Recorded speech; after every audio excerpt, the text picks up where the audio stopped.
right, my sweet lovely chickens, we are back for the misconception part. All right, so it's time for your daily dose of DragonFaether.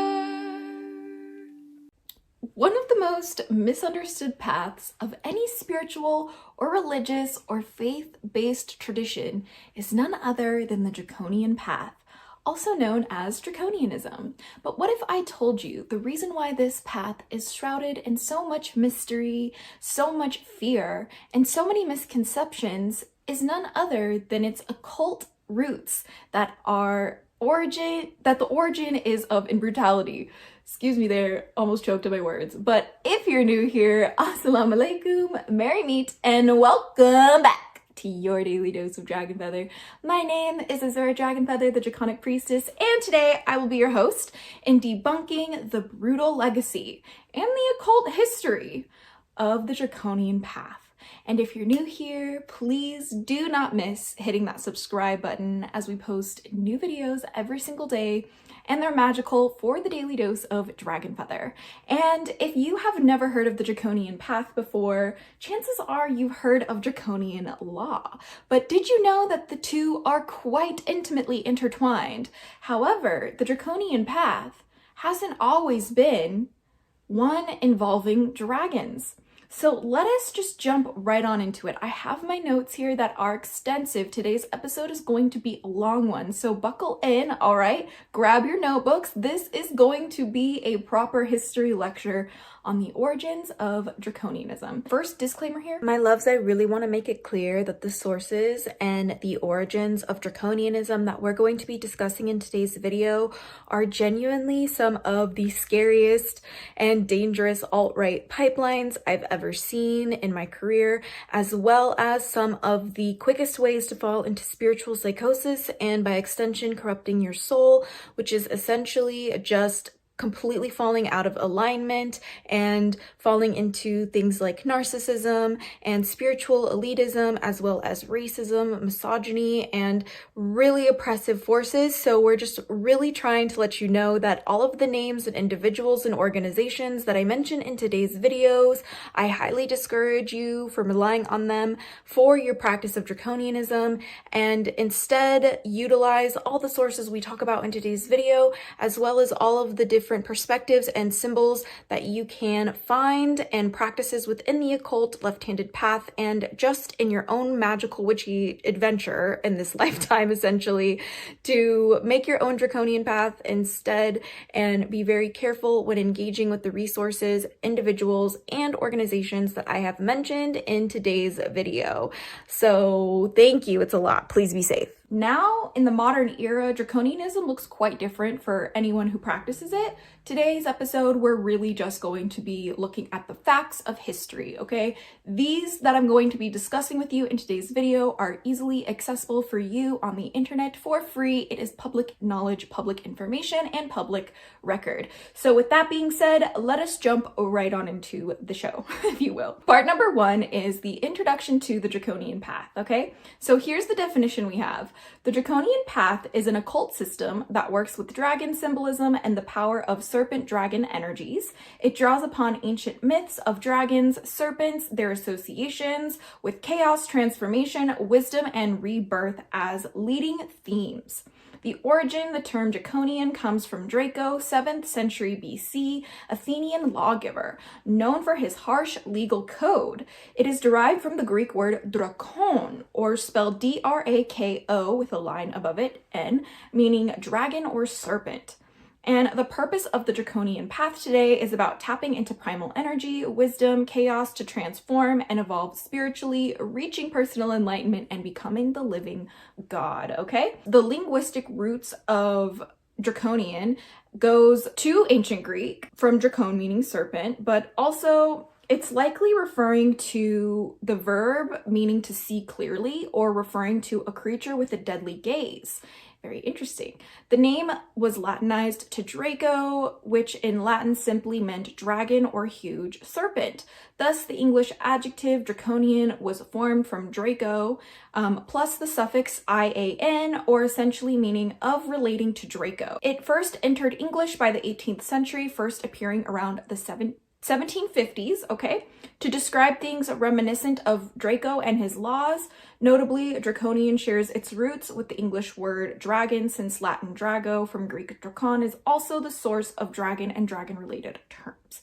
Despite this common origin, as we'll see, the connotations of Draconian in law and politics originally had little to do with mythical dragons and everything to do with Draco's legacy. So this is something that a lot of people might not actually understand, is that Draconianism originally comes from a human being by the name of Draco.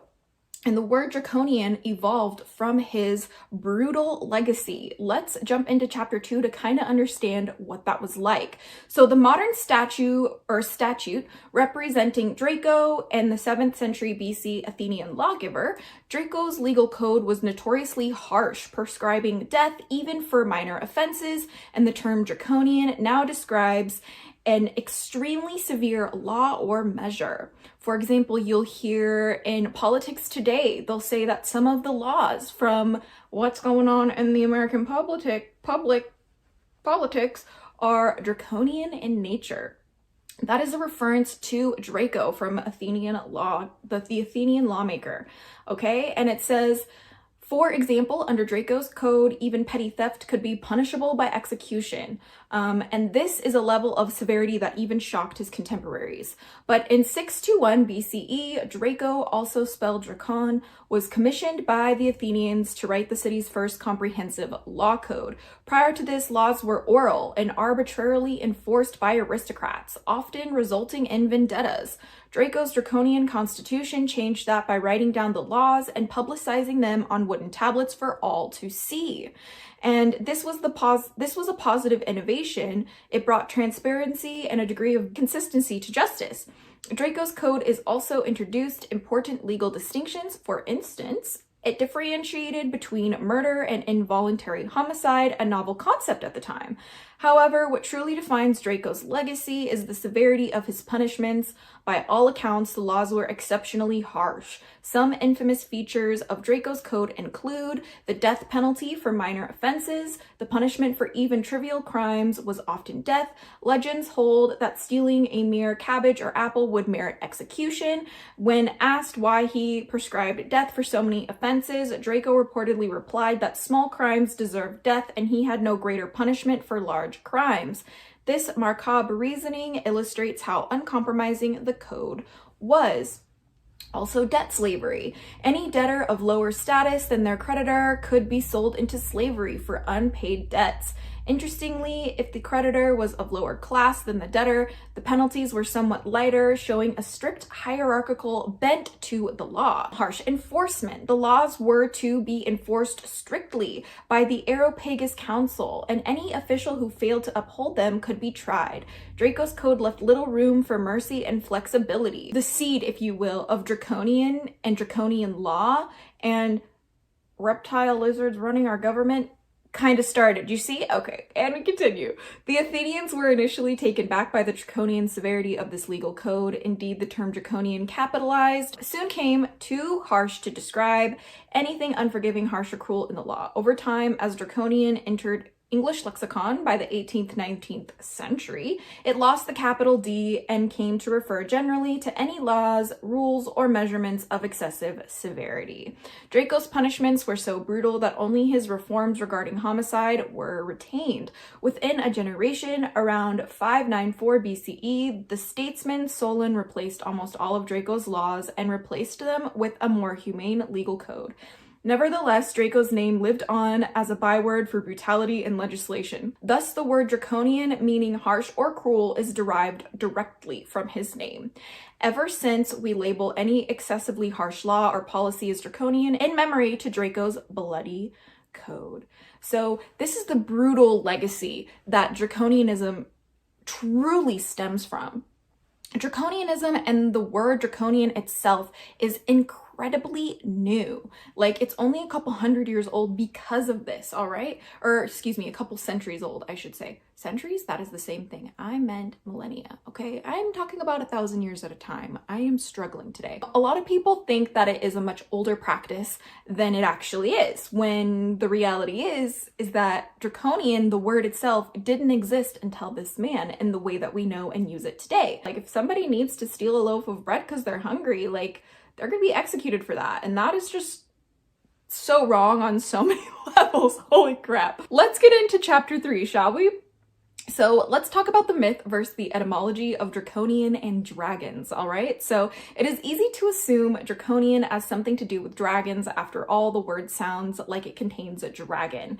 Etymologically, this isn't entirely wrong. As mentioned, Draco's name in Greek meant dragon or serpent. In Greek mythology and culture, Dracon could refer to any large serpent or fantastic dragon, and this gave Latin Draco its meaning of dragon. For example, the constellation Draco is named for a dragon in Greek myth, and the Latin motto of Hogwarts, Draco domiens naquam titalendis, oh goodness me, uses Draco in the classical sense of dragon. The Proto-Indo-European root of Dracon, Dirk, to see, even led to the idea of the dragons as the one with the deadly glance, and this is where you get kind of those mythologies of the basilisk, as well as the Gorgon myths too, with Medusa. Adjective Draconian is used in English, has no folkloric connection to fire-breathing dragons. Its origin is purely political and historical, referring to Draco's draconian harsh laws, not the dragon-like characteristics, okay? When we describe punishment or laws as draconian, we aren't saying they are dragon-like in a mythical sense. We mean they are cruel or excessive, just as Draco's decrees were. In fact, for many centuries, draconian was used only in the legal political context, often capitalized, to directly allude to Draco. Any overlap with actual dragons was coincidental and mostly linguistic. A lot of the misconceptions when it comes to Draconianism or the Draconian path are genuinely because of the history of the word itself coming from a man and not an actual tradition. It's coming from law, politics, and historical, just progress within human history, and not actual mythology or religion or spirituality or occult anything. And it's really important to remember that this is the true history and the true origin of Draconianism. It's interesting to note how these parallel meanings diverged culturally. Dragon conjures a mythical beast, while Draconian conjures severity and tyranny. One could poetically say Draco's laws were as merciless as a dragon's jaws, but this is more poetic irony than historical fact. Ancient Athenians did not think Draco's code was inspired by literal dragons. They knew Dracon was simply the man's name, okay? So while the words dragon and draconian share common ancestry, their usages split, one into the realm of legend and fantasy, the other into the realm of human law and governance. This gap would persist until modern times, when new spiritual movements intentionally bridged the two, bringing the dragon motif back into the term draconian, as we'll explore in the next chapter. Draco's code was infamous for its severe punishment, such as the death in minor offenses. The term draconian was adopted and described as excessive harsh laws in politics, but over time, draconian became associated with oppressive measures and restrictions. But in the 20th century, occultists began reclaiming the term, interpreting Draco's dragons as symbolic of primal power rather than harshness. So now we're going to start deep diving into the part where we see the convergence, right? We're going to start taking a look at the convergence between the draconian origins of the term being about law and excessive force within governance, and watching how it slowly bleeds into the occult and New Age movement of today. Because yes, Draconianism is a New Age movement. I'm sorry if that breaks your heart, but it is genuinely, factually just the truth. So let us jump into chapter number 4, or yeah, chapter number 4, part 4 of the video. Okay, anyway. So Let's dive deep into Draconian and in the occult and magical traditions of today. So starting in the late 20th century, Draconian took on new life in spiritual, occult, and New Age contexts. Modern occultists and esoteric practitioners, aware of the word's roots, began using Draconian to denote paths and magical systems that work with the archetype of the dragon or serpent. This represents a deliberate shift, reclaiming the term Draconian not to mean harsh, but to evoke the ancient power and mystery of the dragon serpent symbol, okay? Here's how the evolution unfolded, and it's a much more recent than you would think. So it started in the 1970s with the Typhonian revival. The British occultist Kenneth Grant, a former student of Aleister Crowley, introduced the idea of a Typhonian or Draconian tradition of magic. Grant wrote that Crowley's Thelma was just a modern facet of a much older Draconian tradition, which he believed to be the world's oldest spiritual tradition. So that is about all that we have in terms of it having ancient roots. And it comes directly from Crowley's mouth himself, which again is just extremely problematic and kind of cringy, okay? So it says, in Grant's view, this Draconian tradition stemmed from primordial serpent cults. So you will see, and when we use the term cult, we don't mean it in the term that we use cults today. Back in like ancient times and before we have like the modern like era, we referred to cults as like groups of spiritual practitioners that worked to either venerate a certain deity or practice a certain tradition. Like there were goddess cults, for example, and it was genuinely just groups of people who, yes, worship the goddess. It's very, very simple, but we don't mean cults in the sense of like we know them today with like the bite model and controlling your thoughts and all of this. Maybe some of them were like that, but when we refer to serpent cults of the ancient world, we are really just referring to groups of practitioners who venerated serpents or dragons, their symbolism, their imagery, or maybe even deities that we do not know about, or we do know about. So here we go. It says ancient worship of serpent or dragon deities such as the Egyptian goddess Typhon or Ta'urt, T-A-U-R-T, that predated and underpinned later esoteric systems. He used the term Draconian to emphasize the continuity of serpent symbolism in magical practices across different cultures and ages. This was likely one of the first prominent uses of Draconian in an occult rather than historical sense, relinking it to dragons and serpents. So we have to understand that the association with the Draconian path being with dragon worship or serpent symbolism or spirituality is a very, very new revivalist concept, okay? By the 1980s, neo-pagan or occult groups explicitly, the like New Age movement, explicitly began embracing the dragon motif began to become popular. For example, the tradition sometimes called Draconian Wicca, okay, not to be confused with Draconic Wicca, or the Draconian path was reportedly founded in the mid-1980s, circa 1986, by a practitioner known as Lord Ash, as a spin-off from Wicca that incorporated dragon imagery and ritual. Around the same time, occult authors like DJ Conway popularized working with dragon energies or dragon guides. Through these works, however, often used the term draconic with an IC rather than draconian. In occult parlance today, draconic and draconian can mean different things, okay? So draconic usually refers to a lighter New Age movement of dragon magic, where Draconian implies a darker, transformative, left-handed path approach. Draconian practitioners reclaimed a more ominous-sounding adjective to distinguish the path between the two. And we will definitely do a video in the future that's about the Draconian path versus the Draconic path, and all of the different dragon paths we're going to do versus episodes because they are so similar yet so different entirely. Okay, and then we have 1989, we have Dragon Rogue. A significant milestone came in 1989 with the founding of Dragon Rogue in Sweden by Thomas Carlson. Dragon Rogue is an international left-handed path order that openly identifies as a Draconian tradition order. Its very name means the red dragon, and it embraces the Draconian label to signify its focus on dark, transformative magic using dragon symbolism. This marked the solidification of a recognized Draconian path within contemporary occult. movements. Very fascinating, because this is where we start to get into the snowballing effect, where the Draconian path as a spiritual, occult, left-handed practice starts to explode in popularity. And by exploding in popularity, you guessed it, a lot of Nazis and edgelords and cringy people wanting to be different and spooky ended up finding their way into the path.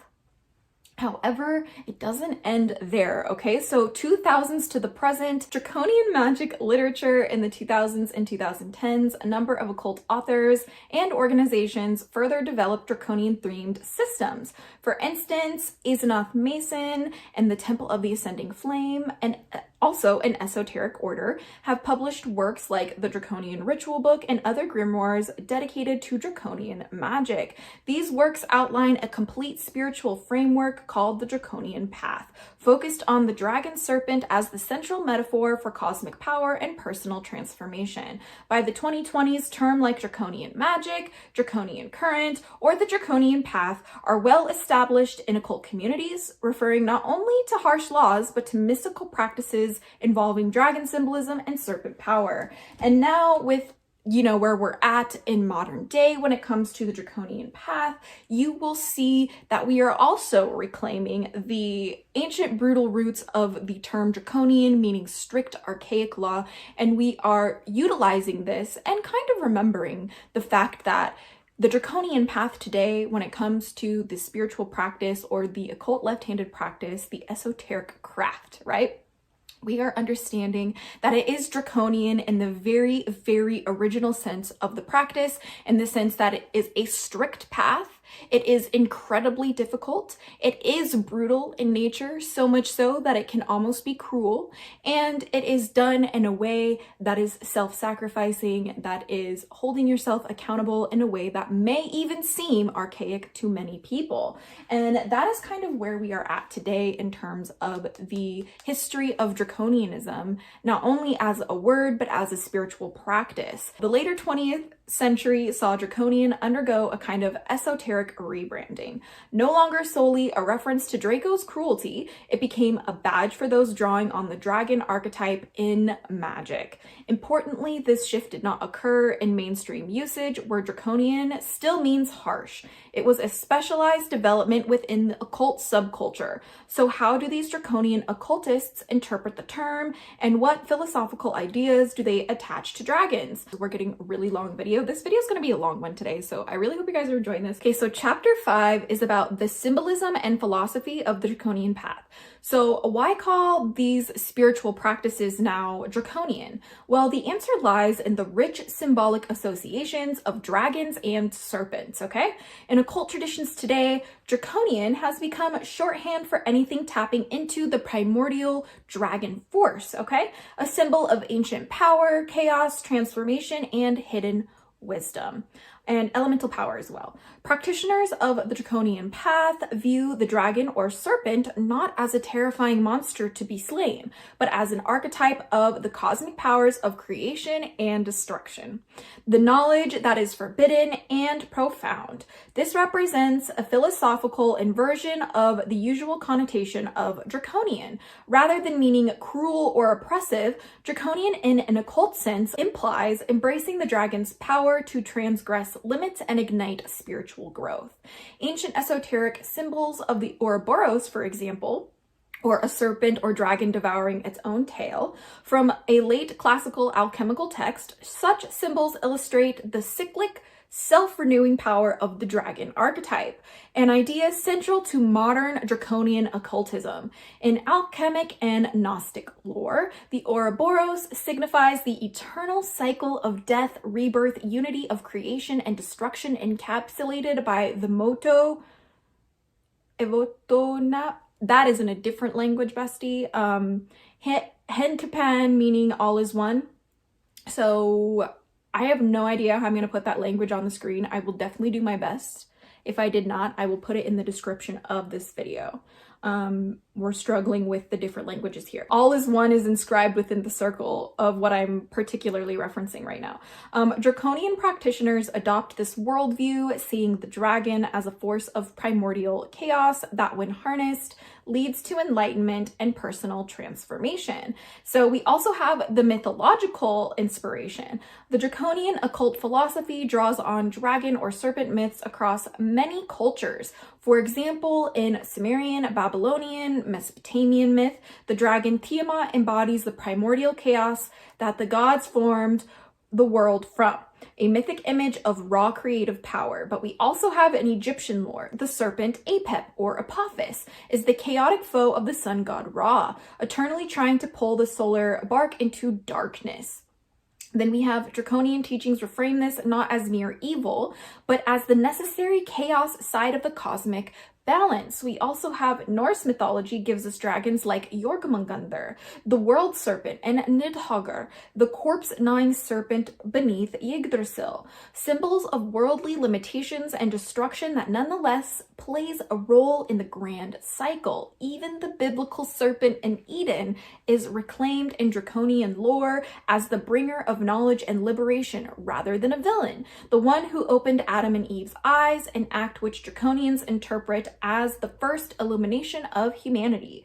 In short, all these myths of dragons and serpents as forces of chaos, wisdom, or rebellion are embraced as spiritual allegories by Draconian practitioners. The contemporary Draconian magic often associated with the left-hand path, meaning it values individual empowerment, breaking of taboos, and self-defecation, or the practitioner's process of realizing the God within. But you know, in biblical texts and teachings, it says we are created in God's image. This is the practice of realizing and actualizing and embracing that truth. The dragon is an archetype for primal raw energy that fuels ascension and initiation. Why can I speak today? In practical terms, thank you for watching. Draconian magic might involve meditations, rituals, or visionary journeys in which the mage connects with draconic energies or entities. Okay, I'm doing my best to follow my notes here. We are covering so much history right now, okay? Doing my best. I don't think we've ever done a deep dive like this on my channel, so leave a like if you like the deep dives, we'll do more. Those on the Draconian path also commonly work with a pantheon of dark, serpentine figures across various mythologies. These often include, but are not limited to, Lucifer, sometimes envisioned as a dragon or serpent of enlightenment. We have Lilith, linked to serpent symbolism and a figure of night and liberation. We have Leviathan, the biblical chaos dragon. We have Tiamat, the aforementioned chaos dragon mother from Mesopotamia, among others as well. For instance, one guide notes that Draconian initiates see themselves as living manifestations of dragons and collaborate with such dragon gods and spirits until they achieve unity with them. The path is described as creation through destruction, the dragon's fire that destroys false limitations to forge a stronger self. This is not a path for the fearful. It demands sacrifice, dedication, and a strong will to reach the ultimate transformation, okay? This is where ultimately people fall short, especially on paths like the Qliphoth, okay? So we have, in effect, becoming the dragon is the grand metaphor for achieving godlike consciousness. One must face darkness, wield it, and be reborn from it. This is the Draconian conception of spiritual alchemy. Symbolic interpretations or philosophically modern esoteric use of Draconian has been influenced by occult symbolism and depth psychology, okay? The dragon often represents the shadow or unknown aspects of the self and the universe, much like Jung's shadow archetype or the id in Freud's terms. By confronting the dragon, one's deepest fears, primal instincts, and the chaotic unknown, the aspirant gains power over themselves and unlocks wisdom. The serpent's sloughing off its skin or shedding of its skin becomes a symbol of personal rebirth. The dragon's treasure hoard becomes a symbol for hidden knowledge to be claimed. The Ouroboros dragon eating its tail encapsulates the idea that the beginning and the end are one. The Draconian mystics take this to heart, striving to be striving to become the alpha and omega of their own spiritual journey. Furthermore, Draconian occultists often point out that orthodox or solar religions cast the serpent or the dragon as evil. And the most common image of this is Saint George slaying the dragon, or Archangel Michael defeating the dragon Satan, which in their view symbolizes the suppression of ancient wisdom. By walking the Draconian path, they consciously choose to side with the dragon, aligning with what Kenneth Grant called the night side, or Typhoonian currents of spirituality, as opposed to the mainstream quote-unquote solar currents, or like the right-handed path, like the Abrahamic faiths, for example. It implies one is embracing what society might label as dark or forbidden in order to find enlightenment on one's own terms. Modern practitioners perform rituals to connect with dragons and serpents, seeking spiritual enlightenment, mastery of elemental forces, and personal empowerment. And I would also like to say that Draconianism is highly linked with like high magic and very like complex like ritual structures, as well as invocation and evocation. This tends to be really common within Draconianism as well. Connecting with dragons, many Draconian practitioners call upon dragons or serpents or demons or infernals or even jinn as spiritual guides seeking insight into personal power and transformation. Dragons are often seen as protectors of the practitioner's spiritual path, guarding them through trials and tribulations. Dragon rituals involving calling upon these deities or symbols to empower the practitioner, helping them unlock hidden wisdom and manifest their desires. Draconic sigils and talismans are also used in rituals for invoking the dragon's power and protection. And we also have, you know, Draconianism and how it differs from other magical practices. So the left-hand path, Draconianism is often associated with the left-hand path, emphasizing individual empowerment, freedom from societal norms, and personal enlightenment. Unlike traditional religious paths, the left-handed path is not about following a set dogma, but creating your own spiritual truth. And then we also have chaos magic, which is a huge part of Draconianism. But chaos magic is the practical focuses on personal transformation, and chaos magic where practitioners break away from conventional rituals and systems to create their own personalized spiritual practices, utilizing the energy of randomness and destructive forces to bring forth their desired realities. The resurgence of dragon symbolism in contemporary spirituality echoes the deep cultural reverence for dragons in ancient civilizations across the globe, and the new generation's search for spiritual truth and empowerment. Whether in the form of rituals, meditations, or personal empowerment, the Draconian path serves as a map for those who wish to embrace the chaotic, transformative energies of the dragons. It offers a means of self-deification and inner alchemy, elevating the practitioner to new heights of consciousness. And this is why I personally walk the Draconian path now in my life. And I have walked the Draconian path in my own little flavor. When I was very young, I started practicing with being initiated by my dragons. And this might actually be really controversial for certain practitioners, and that's totally understandable, but you have to understand that Draconian path is still a new age movement, and there is no set tradition nor set prescribed way of practicing this faith. There are some really popular orders like we mentioned in today's video, but ultimately the Draconian path is between the practitioner and their own darkness, their own void, and the dragons that guide them through it. And this is what makes the Draconian path so unbelievably steeped in mysticism and shamanism and like esoteric occult misunderstandings.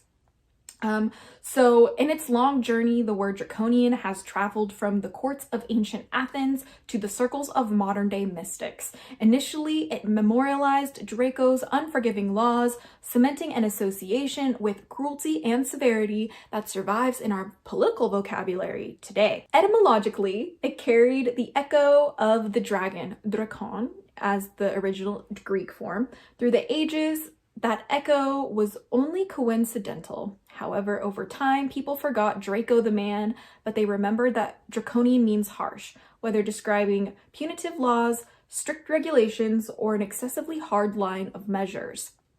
Yet in recent decades, a metamorphosis has occurred within the niche spiritual circles. Quote unquote, Draconian was reborn with a double meaning, one that harks back to the primordial serpent dragon after all. Today, Draconian magic and the Draconian path invoke dragons not as fairy tale monsters, but as potent symbols of arcane wisdom, chaos, and rebirth. This new usage does not replace the old harshness.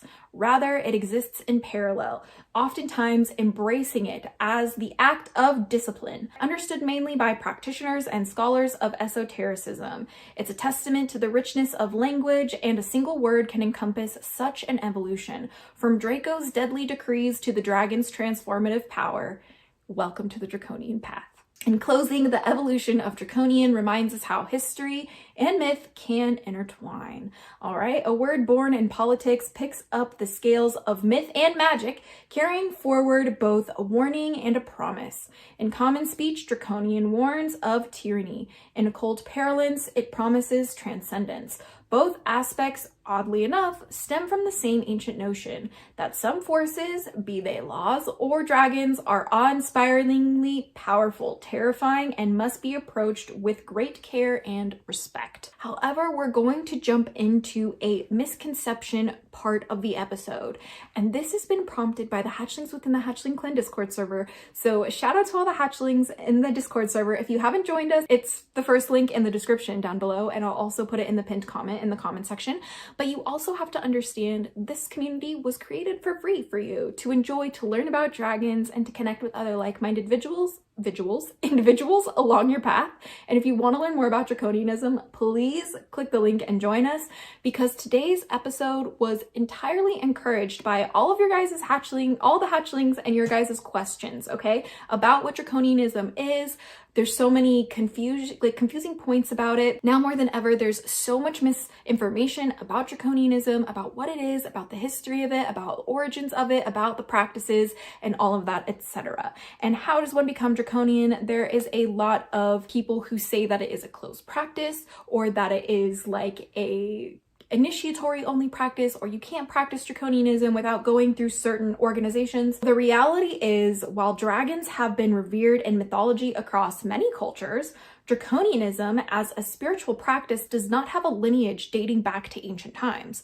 This is one of the biggest misconceptions, that Draconianism is actually an ancient practice, when the reality is that no, the word itself is very new, and the concept and practice has very much recently evolved within the last 100 years. The term Draconian originally referred to the harsh laws of the Athenian legislator Draco. In 621 BCE, it became synonymous with severe oppressive systems, but it was not always associated with dragons or any esoteric spiritual practice until, like I said, much more recently. The modern Draconian path is a new age phenomenon that emerged in the late 20th century, primarily within the occult community. It taps into the rich symbolism of dragons, but is not an ancient, continuous tradition. And all that really means is that the way that we know and understand and practice and love Draconianism today has not been around since ancient times. I'm so sorry. But the mythology that we tap into, the symbolism that we tap into, is some of the most ancient and oldest parts of mysticism and human spirituality and religious cultural practices from our human history, truly. So that's where it's kind of a paradox in and of itself. While the craft is very new, what we're working with and the practices and stuff like that are not. Many mistakenly think that Draconianism comes from ancient traditions like ancient Egypt, Greek, or Norse practices. While dragons have appeared in mythologies of many ancient cultures, Draconianism as a cohesive spiritual system was developed much more recently. And this isn't to discredit all of the possible serpent cults that could have existed without our knowing, because many cults, the way that they were in ancient times, were like secret orders, or like secret groups, or like covens, or like clans, if you will. And they were usually bound to secrecy, if not exclusively bound to secrecy, and wouldn't even write it down, meaning that they were like oral traditions, and therefore are extremely occult in nature, which just means hidden, by the way, because as soon as these practitioners died, their crafts died with them. However, the modern Draconianism draws inspiration from these mythologies, but doesn't directly trace back to any of these cultural religious practices specifically.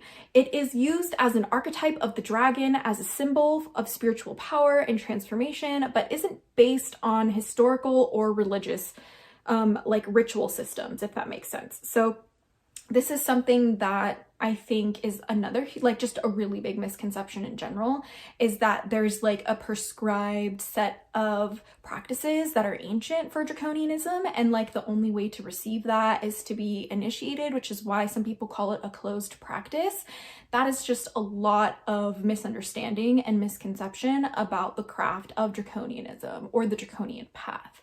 It's all about and has all to do with the nuance of the modern language evolution and the adoption from the occult and esoteric communities, and left-handed path practices, as well as practices like Satanism and Luciferianism and the Qliphoth. And there's so many different practices that have draconian-like nature and have even themselves adopted the term draconian, but the word draconian and draconianism, as we know and use and love them today, are very new developments among the human timeline, if you will. The misconceptions of draconianism is a type of paganism or Wicca. So draconianism shares some common features with paganism and Wicca, such as its reverence for nature, ritualistic practices, and the use of symbolism.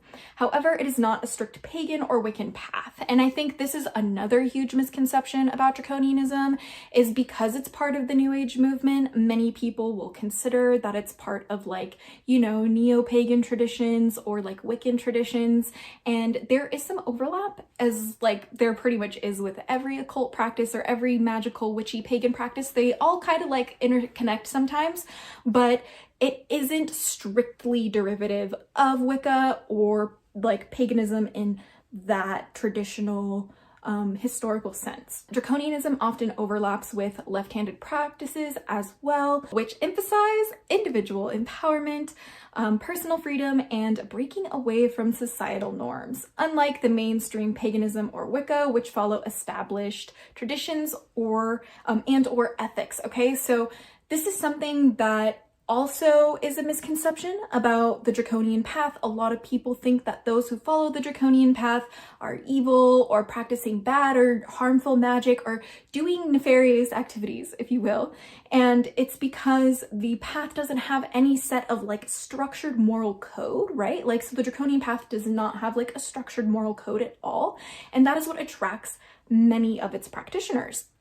And so this is kind of what differentiates something like Draconianism from even the practice of Draconic Wicca, where Draconic Wicca is going to be more working with dragons within like the structure of Wiccan traditions, Wiccan beliefs, Wiccan rituals, and any sort of mishmash of that, where this Draconian path that we're talking about and Draconianism is truly a very individual, a very left-handed path, very chaos type of craft, because its nature of being so like individualized and discovering the individual sovereignty and power of said practitioner, right? So like the reason why I practice Draconianism and the way that I do so is going to be completely differently even from you if you're one of my students and I teach you, right? Like, you're gonna eventually understand the energy in your own way and your own unique individual like life journey and the shadows of your own past and what your fears are, what your traumas are,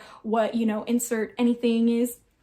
This is the important part of what it means to follow the Draconian path and what makes it like left hand or like truly like occult in nature. So some Draconian practitioners do incorporate aspects of paganism or Wicca. Draconianism itself is its own esoteric modern path, distinct from traditional pagan systems. And I would fall under that category. So I love the like structure that Wicca provides, especially for beginners. I know there's some controversy with it. I know that it's partially appropriated. We will do videos about that sooner than later. But for today's video, we are talking about how Draconianism, as I practice it, I do layer it with Wicca, but this is not the standard, nor is it the norm, okay? Just wanted to kind of emphasize that. And then we also have the misconception of traditional Draconianism has ancient rituals and sacred texts. I've heard people say that there's some like sacred texts about it, or things like, you know, Qliphoth teachings, or like alchemical philosophy, or what's the last one? There's one other path, it'll come to me, but it says the Kabbalah, thank you. The Kabbalah, things like referencing those as like the quote unquote like sacred texts of Draconianism, but let's break that down because it's not accurate at all. There is no ancient text or ritual system that defines Draconianism in a traditional sense. So a huge misconception is that like traditional Draconianism is like different than modern and contemporary Draconianism. That's not the case. Traditional Draconianism doesn't exist because it has been such a newly developed practice within the last 100 years. And the word itself is, again, still relatively very new. The Draconianism that we practice today is eclectic modern practice, and its rituals are largely created by contemporary practitioners. So this is why we have, you know, the popular traditions like from Azonoth Mason or the Dragon Rogue. These are just really popular, I guess you could say like collectives or communities or like associations that offer a type or a structure to Draconianism, but not every Draconian practitioner is required to follow these, nor are they required to be initiated in this way. It's just a different type of Draconian practices, but it is largely put together by the elders, or sometimes with the pioneers, if you will, of the occult community in the New Age movement.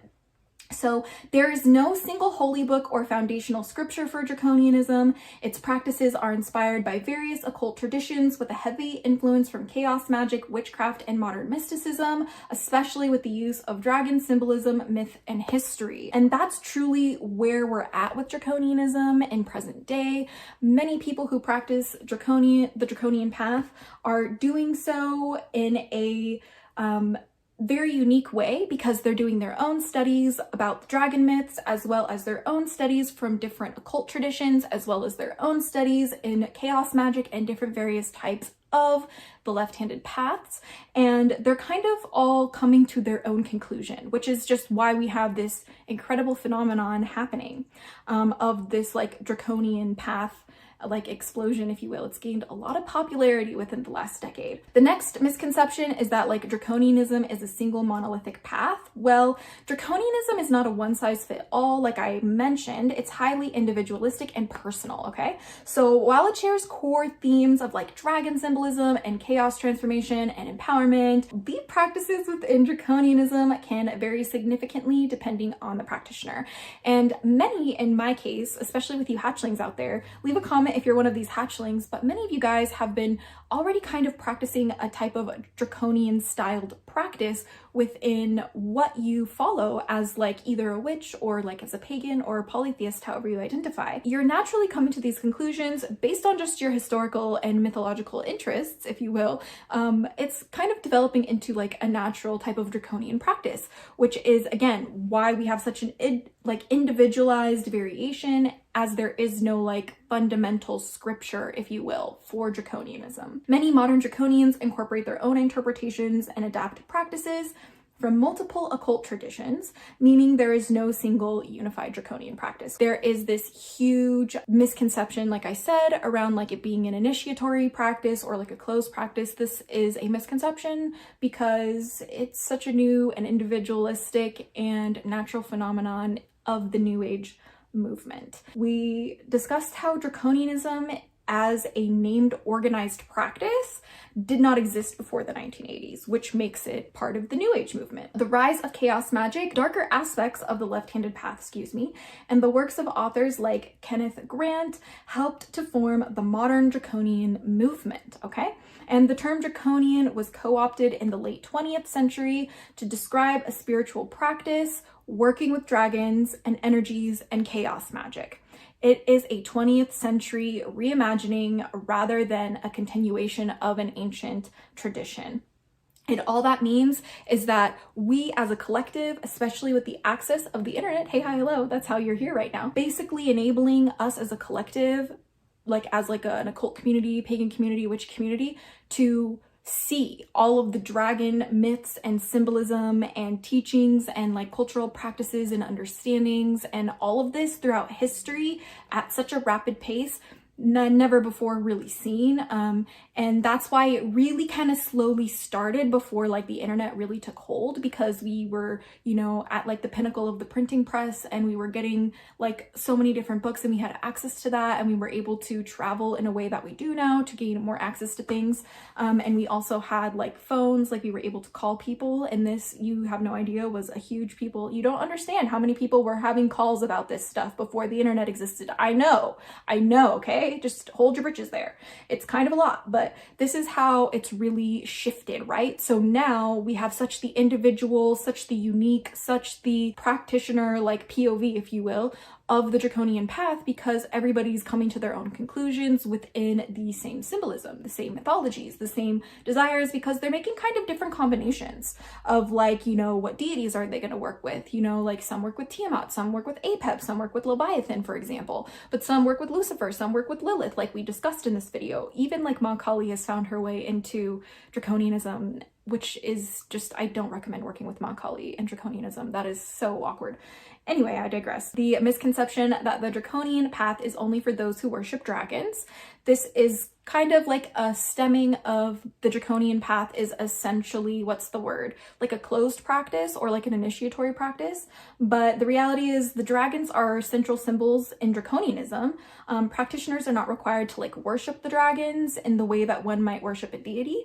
Dragons in draconianism are more often seen as guides, archetypes, or spiritual forces of transformation rather than like literal gods to be worshipped, though there are some draconians that genuinely worship like dragons, or they'll worship like demons or infernals with like dragon masks. All that means is like Belial, for example, they'll call upon this type of infernal to essentially personify them as a dragon. Does that make sense? And they'll work with them that way. They're seen as like guides, archetypes, or spiritual forces of transformation, like rather than literal gods to be worshipped. And that is because like the most like key thing like that you could take away from like this episode today is that draconianism is like truly about honoring the power of the symbolism and the power of like symbolic rites and rituals, as well as like symbolic, like the dragon symbolism in and of itself, incredibly powerful and so adaptable to anything, and so inclusive and diverse in the sense that it's everywhere around the world, even in remote islands and locations that could have never had contact really with the outside world after, you know, certain like technologies like boats and stuff were developed. Draconianism is about working with like dragon symbolism, like I said, using the energy of dragons to invoke personal transformation, strength, and empowerment. Not all practitioners work with dragons directly or worship them as deities or even believe they are spirits in of themselves. There are some draconians out there that genuinely just create symbolic rituals for themselves to transform, and that is their practice. And it's really that simple, guys. Like, I don't really know what to say. Like, we're trying, okay? The next misconception is draconianism promotes like darkness or evil. Okay, this one really gets me, guys, okay? Draconianism is often misunderstood because of its associations with the left-handed path, of course, and its focus on personal empowerment and breaking out of societal norms. When people don't understand like going against the grain and breaking out of like the prescribed formula of life, if you will, that's what's going to cause the misconception, because it's like against the norm, if you will. Or it's not like going on the right-handed path that's prescribed and approved. It's going, oh, hello, the other way, you know? While it's true that draconianism involves working with forces that may be considered dark, it is not inherently evil. So some draconians will actually keep it really, really like kind of like positive outlooking and very like, what's the word? Like high vibrational, but I don't want to necessarily use that term because like that's kind of like a new age word that I don't really like to use the most. But the best way that I could describe it is like they kind of like put a positive spin on it without it being like spiritual bypassing 100% of the time. It's just like part of the draconian practice is the difficult task of looking at everything in a positive way. So you can literally have that version of it, but then you can literally have versions of it where people are doing full-on rituals that are like involving sex and blood and all of this, like dead animals and things like that. And you know what? All of them are just the spectrum of it, okay? But sometimes people will associate like all of the draconians are doing like evil things, and like that's just, the majority is not the case. You know, the majority of these people are just kind of minding their own business, okay? Like they're just exploring things that are different to you, and that is totally fine. The dark aspect of draconianism refers to its embrace of shadow work, facing difficult truths, and breaking free from oppressive societal structures. It does not equate to malice or evil, but encourages spiritual growth through self-exploration and personal sovereignty, and also the courage that it takes to really stand up against what is unjust. It is a huge practice about protecting what's precious within yourself before accommodating what is outside of you. The misconception that draconianism is about raising chaos for the sake of chaos, or about just identifying as a chaotic individual. Well, while chaos magic plays a significant role in draconianism, it is not about creating random or destructive chaos for the sake of it. Chaos in this context is viewed as a force of change, or as some would call a draconic element, or like force of nature. A way to disrupt stagnation and break free from societal and personal constraints. It is about using intentional and calculated destruction more than just being out of control. The ultimate goal of draconianism is personal growth and self-deification, or like actualizing and realizing and practicing being the god embodied, if you will, and spiritual transformation using chaos as using a tool to clear away outdated structures and beliefs that limit the practitioner. So we use the practice of chaos magic in order to kind of speed up that transition process. It's essentially like a catalyst, if you will. So we also have draconianism today, a modern and evolving path. Draconianism continues to evolve, adapting to modern needs, cultural shifts, and spiritual understandings. The path is open to interpretation and can incorporate elements from many different occult, esoteric, and mystical traditions. Some are still being introduced today. While traditional draconianism as an ancient practice does not exist, the modern draconian path offers a personal, flexible approach to working with dragons and chaos, helping practitioners achieve personal power and spiritual freedom. And also we have the misconception that draconians are a type of starseed. This is absolutely ridiculous and part of the starseed New Age movement that is tied to the Draconian constellation, which was, again, we learned in this episode, named after the word Dracon, and about mythology within Greek, like mythology, which is just frustrating because like this is not something that we are literally, that like steps into the mythical literalism realm, right? Which is what we're trying to not do. It hurts people, it hurts ourselves, and yeah, it's just a lot. So we also wanted to mention that the draconian like people are like reptilians, that they're like aliens that have incarnated and they're like running the government. That is a conspiracy theory. That's actually a conspiracy theory. Like there's people doing like draconian practices within the government that are in the sense that they always have, like draconian laws. Like when people are making draconian laws in the sense that it is archaic, oppressive, and has strict, harsh consequences, like the abortion bans and stuff like that, or the legislation that a woman can't wear a hijab. These are oppressive laws. These are draconian in nature in the sense of referring to Draco, the Athenian lawmaker, okay? So there is still that overlap, and we need to not blur those lines and understand that draconian is just a word that is truly a lesson in how one word can have multiple meanings and span across many different ideals, philosophies, and real-world effects. And it's something that is what I love to study. So if you definitely want to learn more, you're going to want to join the Hatchling Clan Discord server and talk to us in our Draconian chat. Draconianism is a modern path rooted in transformation. Again, the Draconian path is part of the New Age movement. Draconianism is a modern practice that utilizes dragon symbolism and chaos magic to help practitioners unlock their personal power, embrace transformation, and navigate spiritual challenges and practice shadow work and become better people.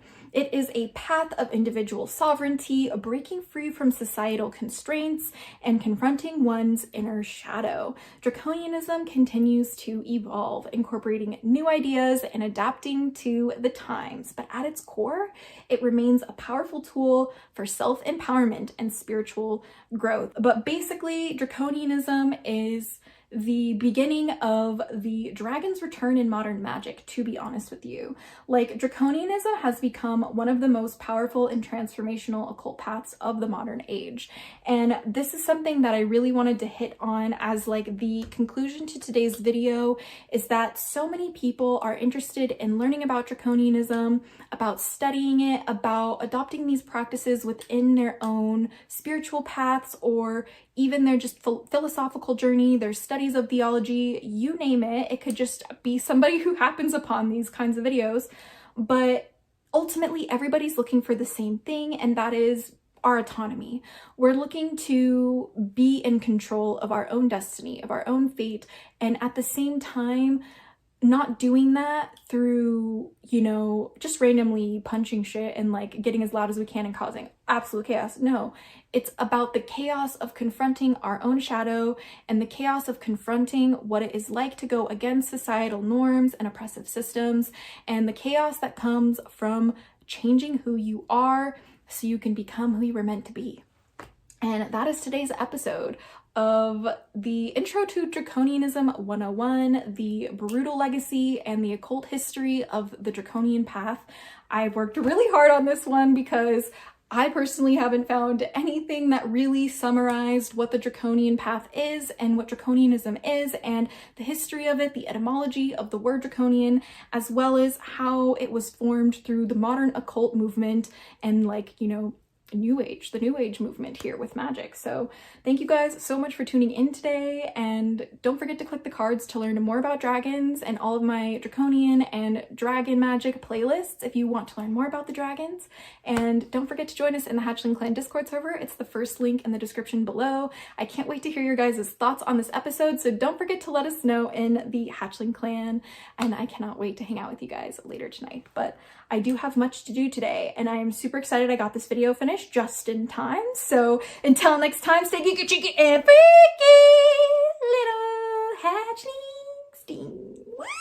We are just out of our minds here, so I hope you're having a good one.